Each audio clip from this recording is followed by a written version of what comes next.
It is morning here in Brazil, and I've been meaning to record a video for some weeks now, as I've been using this channel to share experiences for the past, I don't know, 6, 7 years, insights, me singing, me dancing, language classes, language advices, and these past weeks they were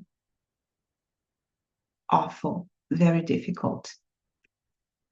Um, I don't know how much details I want to give, but as I start talking, maybe I'll give more details than just like putting the situations out there, or maybe this will just be like more introspective. I don't know. But there are some things I want to say, and I don't have a script, so um, I'll just talk as things come to mind. Um, why am I recording this in English when I could do it so much better in Portuguese? It is because, well, I know there are some people who think that I love the English language, which is true. I do love it.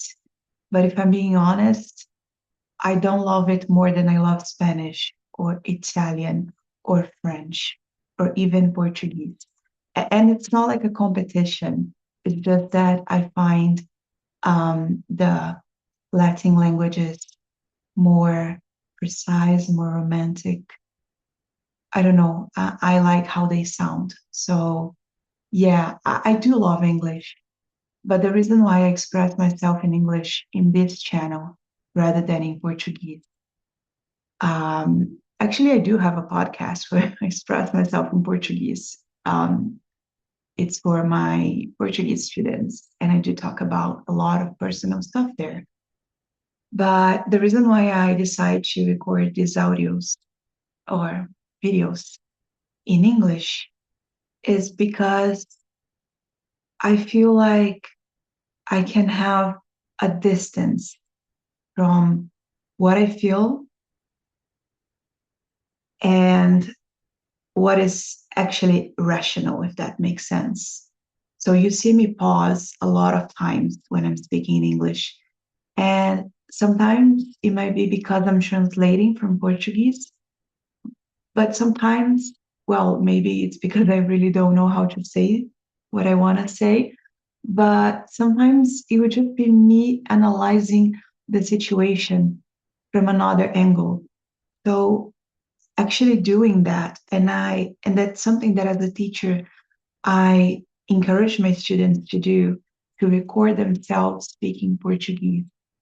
If you're a language learner, even if you're just starting learning, like writing a journal in your like target language, speaking out loud, writing, even if you write in your own language, it is still a more rational. You're bringing emotions to this rational part of your brain, and you will process better, you understand better.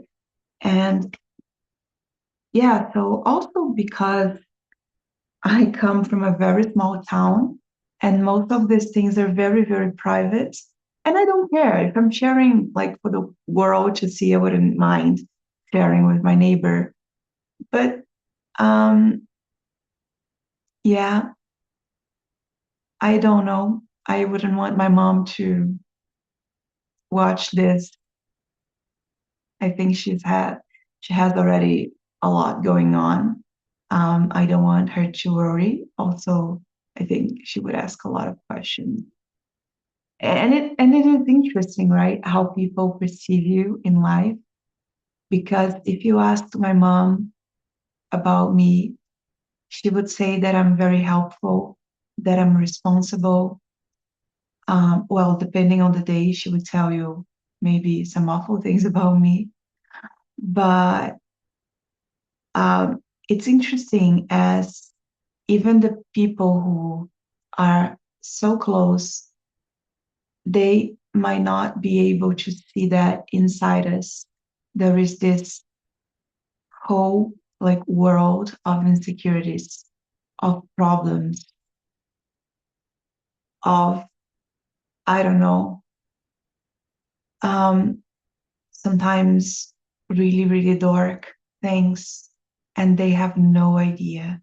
So when I go to the supermarket and I greet my neighbors because I live in a small town and they're always sitting in a bench on their like front door watching people like pass. And then I tell them, hi, good morning, how are you? And they might perceive me as a very, I don't know, happy person. Um, and it's been, I mean, I think a decade now that I don't present myself as a happy person. I used to, especially because I'm a Portuguese teacher for foreigners. And there is this stereotype that Brazil is, or Latin America is this place of happy people, that we are always celebrating life. So, and that's not true. I was just trying to give my students this joy because, when you learn a language, it's a hobby for you and you don't want to spend time with someone that is depressed like I am. So I would try to be very um, excited about, and I am usually I'm very excited. But the ways I would show excitement would be like, oh, like this, you know. Um, but then when I learned that this was actually taking a lot of my energy, I I decided to just be myself. I mean, not one day I decided to be myself. It was like endless hours of therapy. And then I noticed that the more I was myself, like, so this is the version of me that you have today in your class. It's not like I'm crying, I'm miserable. I'm excited to be here. I'm excited to be a teacher. I'm excited to teach you. But that's the best I can do. It's just sit and talk and teach you. I prepare my lessons carefully, and I do my best. But I understood that my best will depend on the day. And these past weeks, my best, well, it's just showing up. I've been really, really sad. I've been trying everything to not feel things are like, um, how to put this? It feels like I lost everything that I care about. And even one thing that I started to care about, that was this one person that showed up like unexpectedly. And in 1 week, I lose him too. So it feels like I've been losing things that I care about. But I know that if I like, if I see the big picture, I will see that that's not what happened. But in this narrow vision that I've been trying so hard to not be like too caught up on, it feels like I'm like doing this generalization, like I lose everything that I love. Everyone will leave. But I know that's not true. So um actually showing up and doing my best helps with depression because when you, and I've been there many times, when you go into the cycle of what what what I used to do, like I used to put myself to sleep in college, and even after that, when I first started working as a lawyer, I would be awake to go to school, go to college, go to work, and then I would come back and I would take medicine, pill- pills, um, and I would sleep.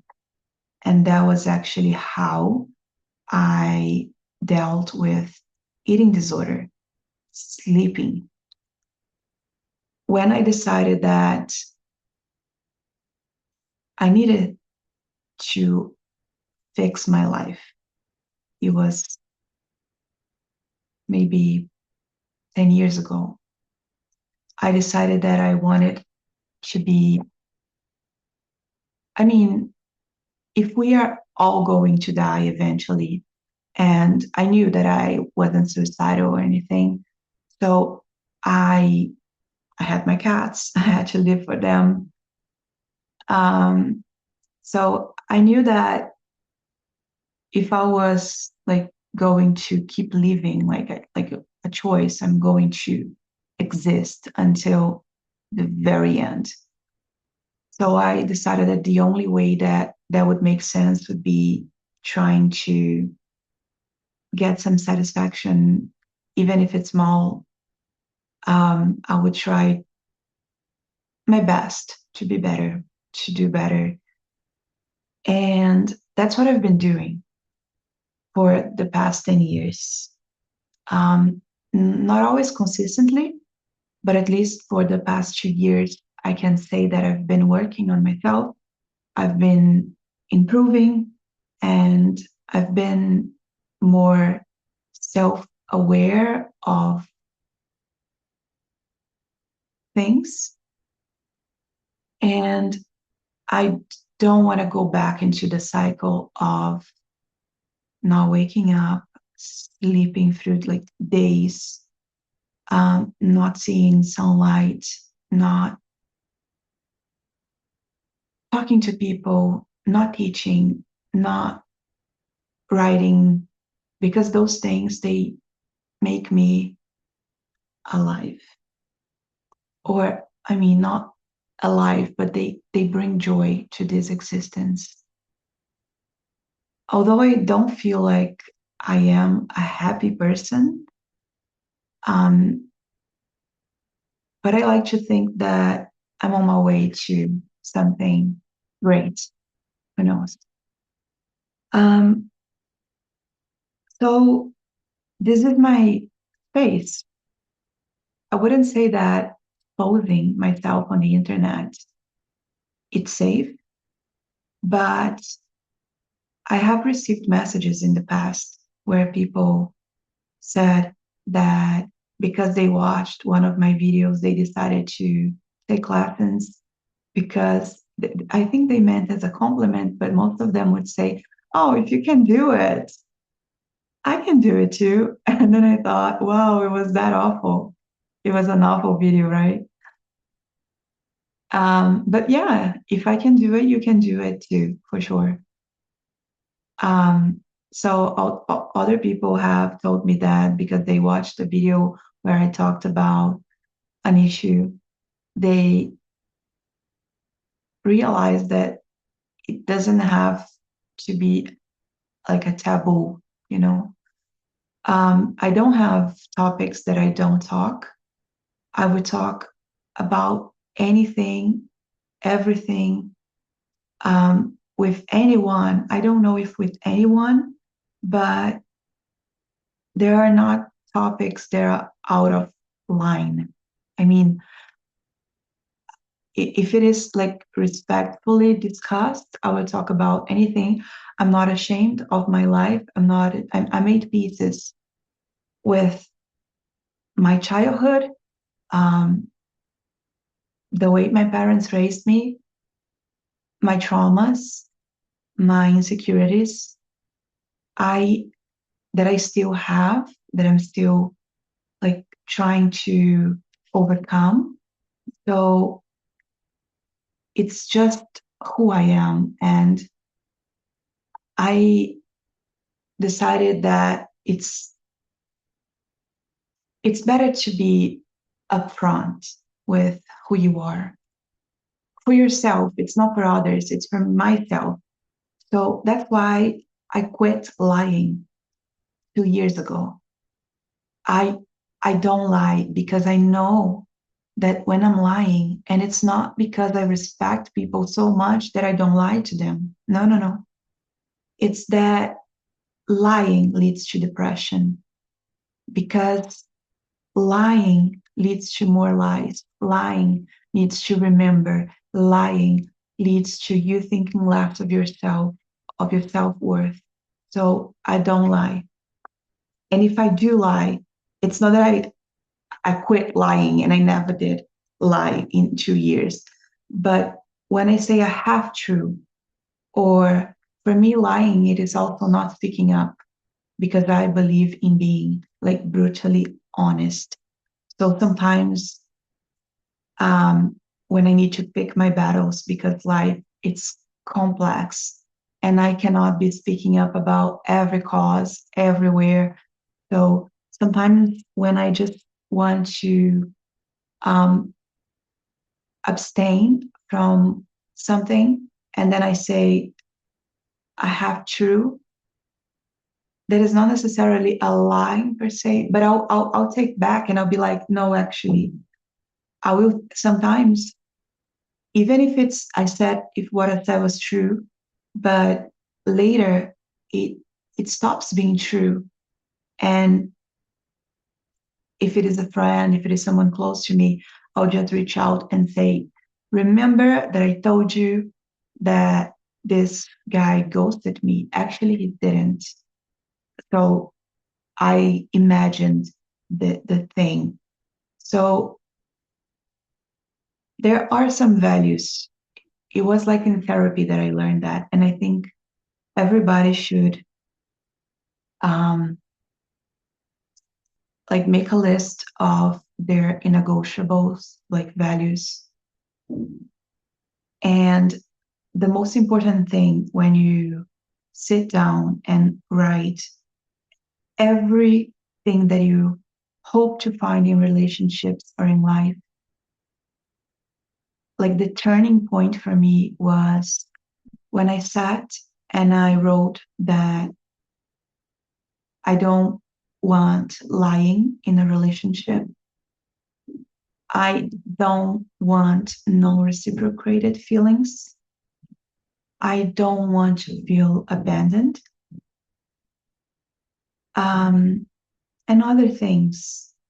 So after I made that list and I worked with that list in a therapy session, my therapist said, okay, so that's your list. And I said, yes, that's my list. And then she said, everything that you expect to find in other people, you should give yourself first.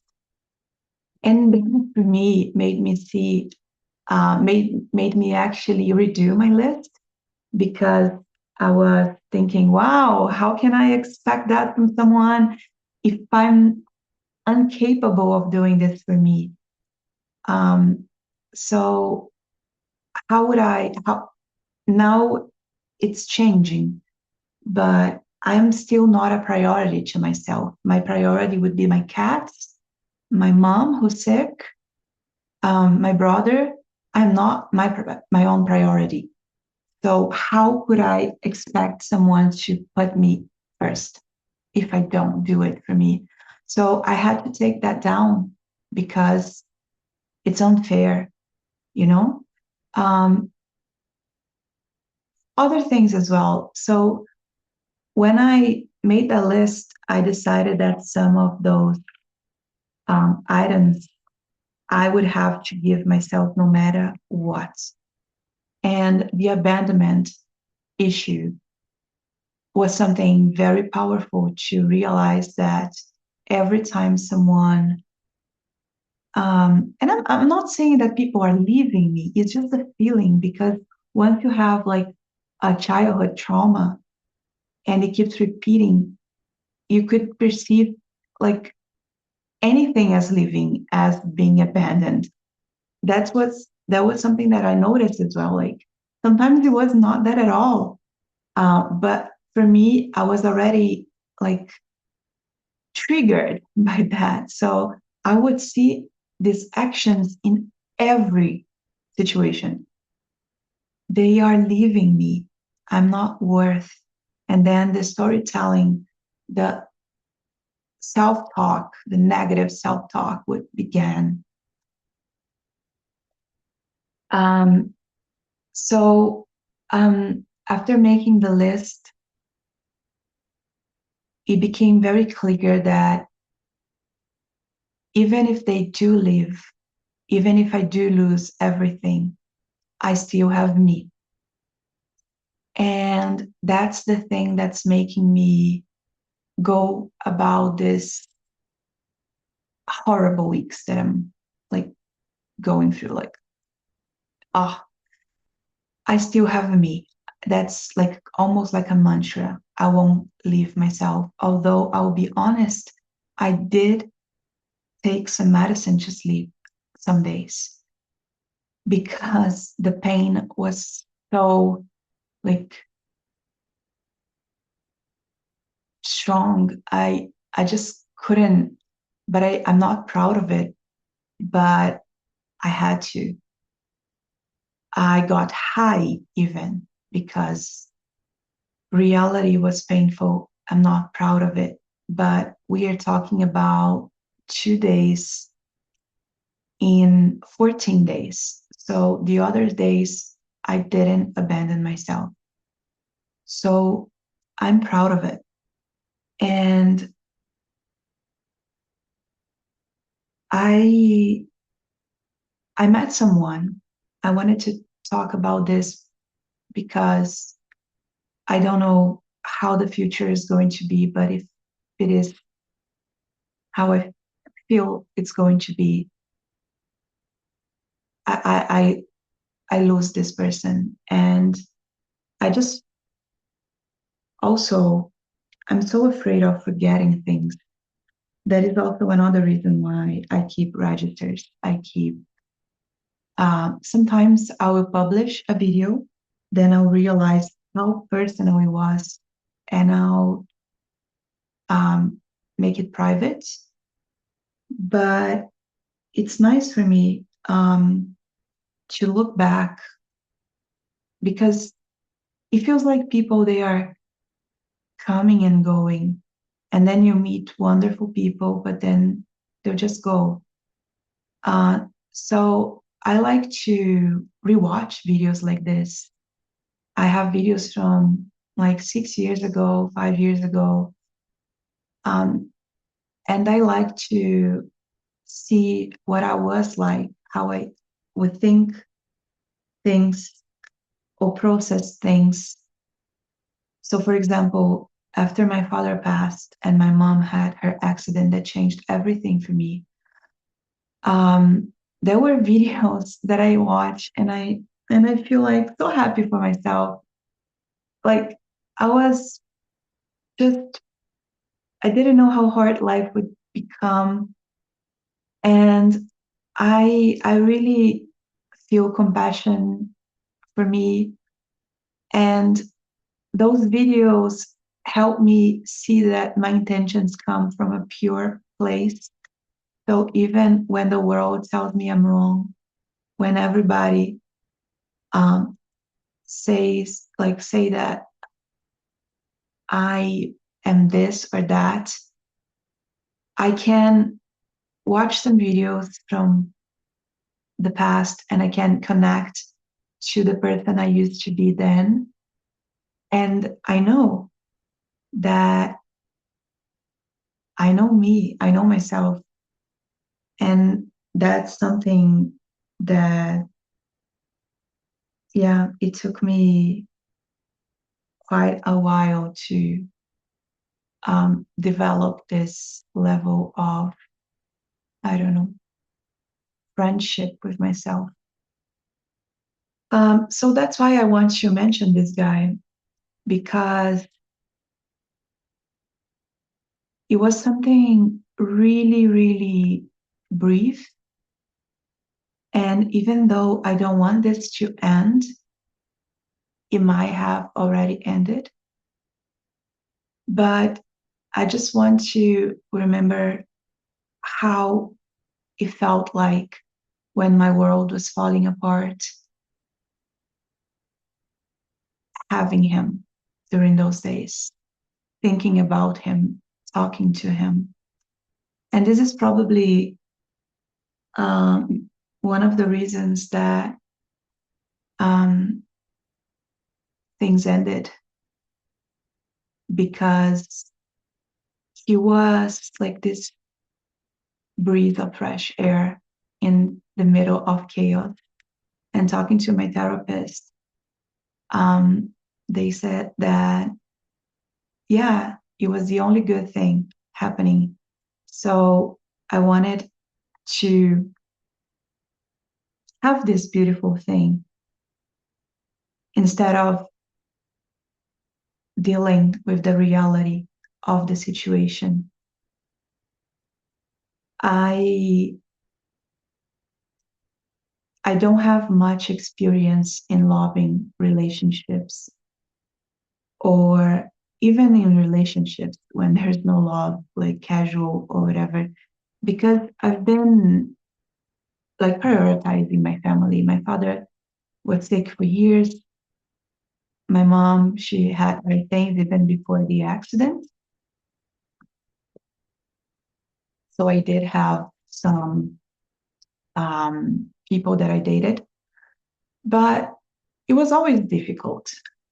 I always thought it was something that I wasn't meant to do, because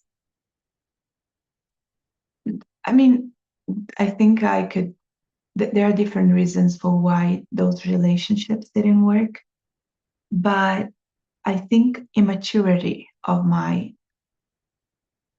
part was one of the reasons why they ended. I mean, not all of them, but maybe one or two that were like meaningful. So yeah, I just, I mean, I don't think I was immature with this person, especially because I think I know how to be a good friend. I was mostly trying to be his friend, but obviously I wanted more. But I knew how complicated it could be. So, and we had a situation where I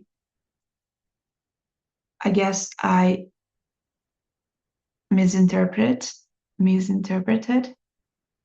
I didn't read well. I didn't understand what he meant, and he felt like abandoned. And actually, I did felt abandoned as well. I just thought he didn't want to speak with me anymore. So I yeah, I thought I was saying that that's fine. I agree with you, but actually the way he read it, and maybe again, English is not my first language, but I won't blame on it. He interpreted as um, let's stop talking. Actually, was precisely what I did. Let's stop. But I mean, like when I said this, I think this is the best call. I just felt like if he was breaking things up, I was just agreeing, okay, if it's bad for you, let's stop. I think this is the best call. It was me saying I agree. But actually he was like raising a concern that I couldn't read through, like, again. Um, it is interesting that no matter how you work with your traumas, they are going to keep appearing in situations that they seem safe. It seemed safe for me, but I just read it as like with the lens of my, I don't know, trauma. And now we are not talking anymore. And I just wish it wasn't that way. And in fact, I I wrote him a letter that I'm not going to send. And the reason why, it's because GPT told me not to. I'm very impulsive and I'm very intense. And he doesn't want to talk anymore. He made it very, very clear that he does not want to talk. So I wrote this letter and I asked GPT to, I normally don't do it, but as there were a lot of misunderstanding between us, I just didn't want grammar to be a reason why my letter wouldn't be um, like um, I wanted it to be as clear as possible. So I asked GPT to um, correct the letter for just grammar, and I'll read to you what GPT told me. I'm not saying that GPT is wise or anything, but I think I needed someone to tell me this. So GPT said, yes, there are some grammar mistakes, but the main problem, it's not the grammar. You say he has blocked you 3 times. Acknowledge that this is a boundary you should not cross, and then try to contact him again. That may reinforce precisely the perception you are trying to change.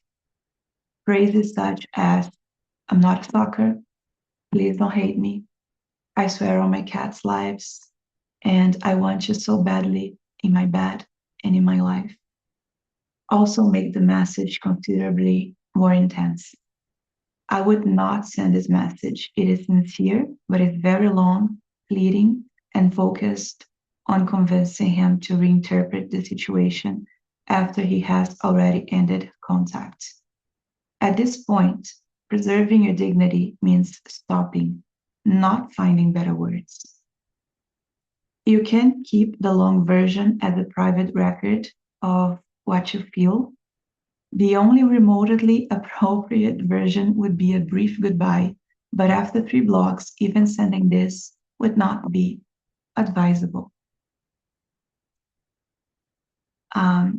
So the version GPT told me to send, that I'm not going to send either, is, I understand you do not want further contact, and I will respect that. I'm sorry that I continued trying to reach out after you had made that boundary clear. I never intended to frighten or hurt you, but I understand that my intentions do not erase the impact that this had on you. I will not contact you again. I genuinely wish you well. Then ChatGPT says, this version does not try to reopen the relationship, demand an explanation, or ask him to reassure you. Even so, the most respectful decision now is not to send anything. And at first I just thought, you know what, GPT, you're wrong, because I really, really deeply care about this person. And maybe he just blocked me because he's so very hurt. Maybe if I'm like calmly and vulnerably express how the situation felt to me, maybe, or maybe he would know that I care, even if. And honestly, something that I had to lose, and I'm not lose because I don't think one can lose their ego completely, but uh, I don't consider myself someone with like a big ego. Um, I I don't those things like keep your dignity, don't expose yourself, don't say what you feel. Like those are the games of, you know, those are the rules of the game. I find it very tiring. And if I love someone, I just love them. There is a book called The Perks of Being a Wall Follower. There's also a movie. I find it beautiful. There is the sentence that you accept the love you think you deserve. So we actually show people how to love us, and that's beautiful. But there is also another quote that I don't know how to like say precisely, but it's like um, there is this guy, this teenager that's in love with this um, senior. I think they have like a difference of 2 or 3 years, and she liked him, but he was so shy, and he was also dealing with very heavy things. So one day, when they are about to graduate, she says, uh, she tells him that she liked him all along, but I think she says that he says, but I don't remember who says it first, but he says that he liked her, and then she says that she reciprocated the feelings, but she doesn't want to be somebody's crush. She wants them, she wants for them to tell her how they feel so she can feel it too. And I found that so beautiful. I feel like if you have feelings for someone, you have to tell them while you can. You have to let them know because maybe they feel about you the same way. Maybe they don't, but then you at least have some resolution. You don't. So Charlie in the book, he was in love with her for like 3 years, and she never knew. And also, she was maybe. I think she had feelings for him. Yeah, I mean, she also could have told him, yeah, it's not like the guys, but I don't know. I don't know. Maybe she just thought they were friends. And he thought they were friends, but I like clarity. I really, really love it. I like to have things on the table, like we say in Brazil, the cards on the table. I don't know if that's something that it's said in English, but to have clarity, I need that. And I I just thought when I read GPT's comment on me talking about my feelings, because I needed to tell him one more time how I feel about him. I needed I it was more, yeah, I needed this thing. I needed for him to know what I meant. I needed for him to come back. I needed for him to feel the same way I feel for him. But he already knows, and I have told him this. So I knew, I know that he thinks whatever I did or how he perceived what I did is unforgivable. So if it is unforgivable, I cannot be trying to, you know, um, reach out and explain it one more time. And it has nothing to do with me not being like a person who doesn't want to be in this position of trying. If there was hope, I would try, but I don't feel there is any hope here. Um, if he wanted to talk, we could talk. He doesn't want to talk. So, what I'm trying to do is not add this one more for the list, the long list that I'm trying so hard to erase of people who left. But it is difficult not to think that it is something about me, when that happened like so many times. But